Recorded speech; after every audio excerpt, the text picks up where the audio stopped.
So the last rule that we will see is the chain rule. It's also a very important rule because it allows you to take the derivative of composite functions.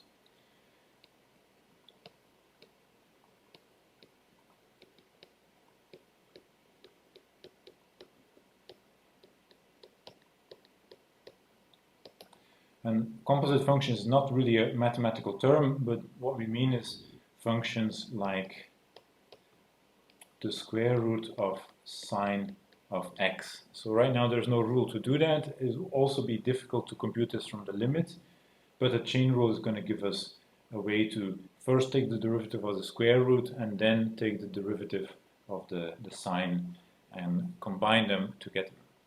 So let's write down the chain rule in full generality and then do a couple of examples. So if I have two functions, first of all, f of x, and secondly, g of x, and if they're both differentiable,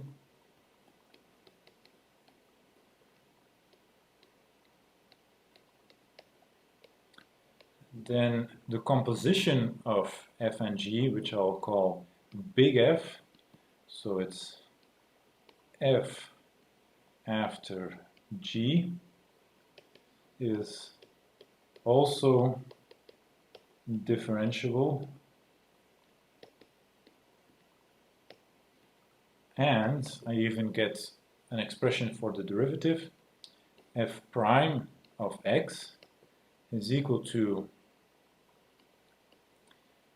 little f prime evaluated at, let me make sure I get the colors right, g of x,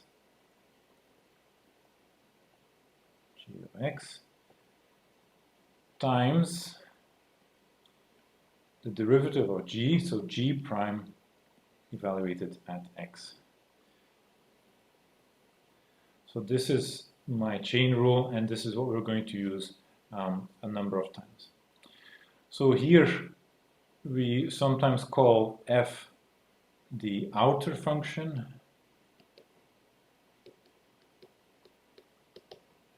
and g the inner function.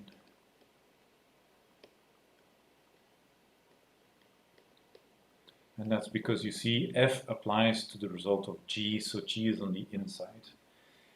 If you want to use the chain rule, you can choose f and g how you want, but you should choose functions for which you know the derivative, because you have to calculate the derivative here. So let's see a couple of examples.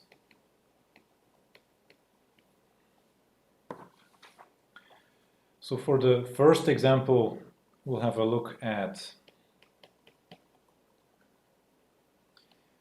the derivative of e raised to the power cosine of x. So here, let's do this nice and slowly. What I choose for my outer function is going to be e to the power x, and what I choose for my inner function is going to be this square root of cosine x.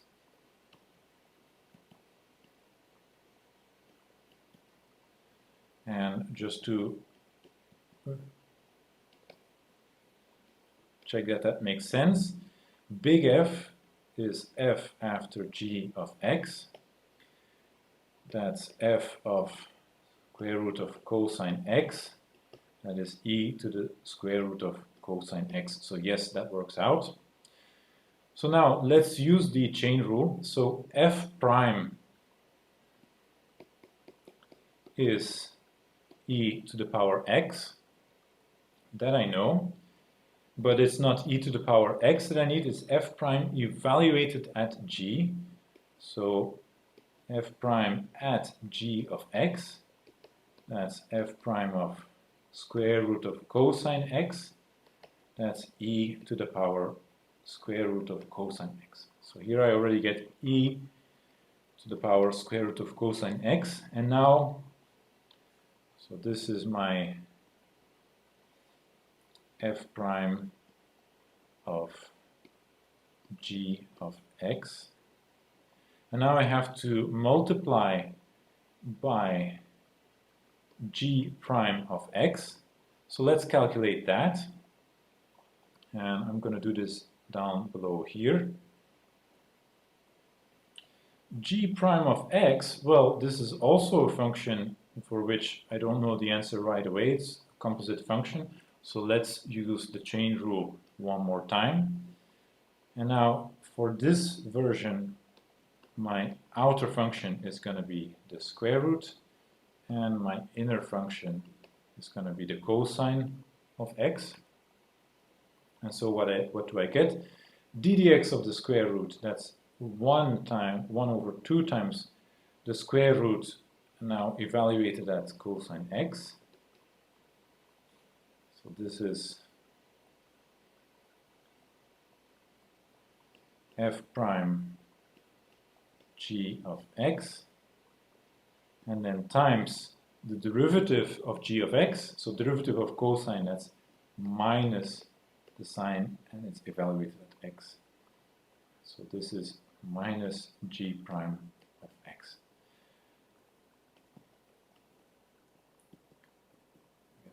Minus 2 sine x divided by square root of cosine x. So now I can plug that back in here, and I get minus sine x divided by 2 times square root of cosine x. And just to write this down one more time a bit nicer, maybe minus sine x e to the power square root of cosine x divided by 2 times square root of cosine x. So here we had to use the chain rule 2 times.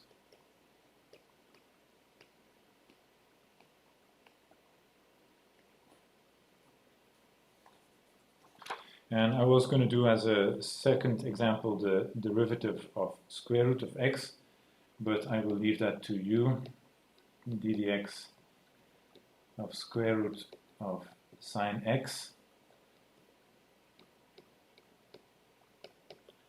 And you can use the same formula as what we have here. And you should get something very similar to this expression.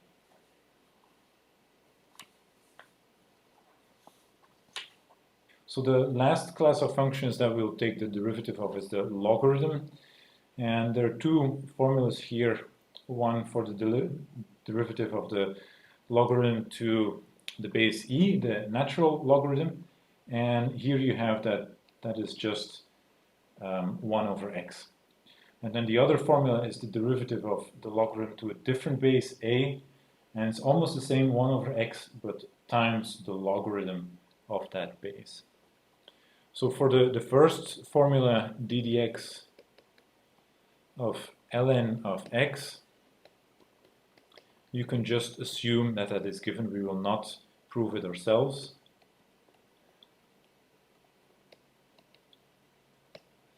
And for the second formula, you can derive it with implicit differentiation, which we'll cover in the next set of video lectures.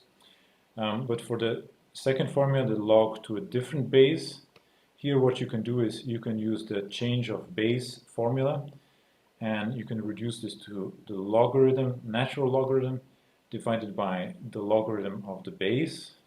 So this is the change of base formula, and then this is a constant, so you can take it out of the derivative, and you get 1 over ln a times 1 over x, and that gives you the formula as desired. And then putting everything together, now we can also take the derivative of a power function. So here you have to be a bit careful. So it's a constant times a power, not so a constant to the power x, not x to the power a constant. We've already seen x to a certain power. This is different, right? You have to be quite careful.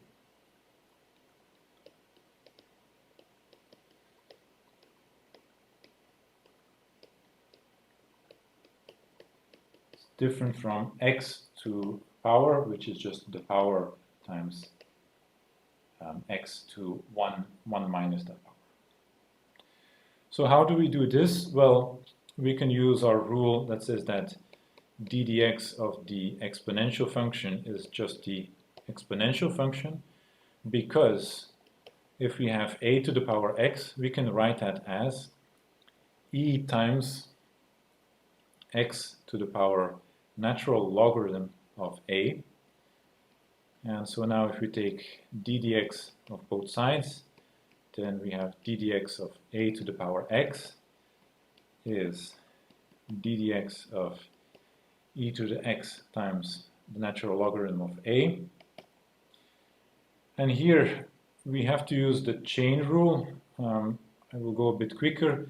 So it's the derivative of the exponential, that's again an exponential, evaluated at ln a, x times ln a, times d dx of x ln a, and then x times a constant, the derivative is just the constant, so this is ln a, and here now we have ln a times e to the power x ln a, and now we can use our rule again to turn this into ln a times a to the power x.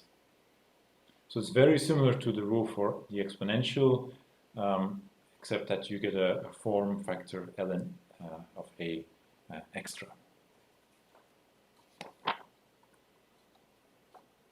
And let's finish off this set of videos with a slightly more involved example. So let's take the derivative of x to the power sine of x.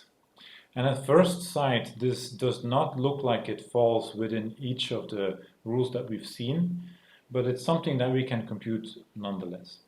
I would encourage you to stop the video right here and to try out a bit what you can do and maybe get to the answer yourself. But after you come back, I will go through the solution. Okay, so I hope you had a chance to do the example, but if not, here's how this works.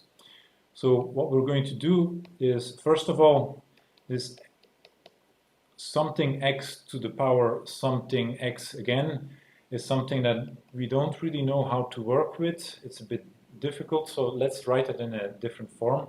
Let's write this as e to the power sine x ln x. And well, if you don't see why this is true, think a bit about the rule that we just saw when we used a to the x is e to the power x ln a. It is quite similar, except now instead of a you have x, so that's what gives you the ln x, and instead of x in the power you have sine x, so that's what gives you the sine x here. So that's a little bit of algebra, but it's a useful piece because now we can go ahead and calculate. And here again we have to use the chain rule. Let's write down what the outer function is. So the outer function is e to the power x, and the inner function here is going to be the power sine x ln x. And so what does the chain rule give us? Well, it's f prime of x evaluated at sine x ln x. Get the colors right, so f prime x right here, and then times g prime of x. So for f prime, we know that's the exponential again. So f prime is e to the power whatever we have in here, so sine x ln x. And then g prime of x, let's do that on the side. So we have d dx of g of x is d dx sine x ln x. Here we can use the product rule. So it's the derivative of the first term, that's cosine x times the second term plus the first term, sine of x, times the derivative of the second term, so times 1 over x. So now we plug that in. Cosine x ln x plus sine x divided by x.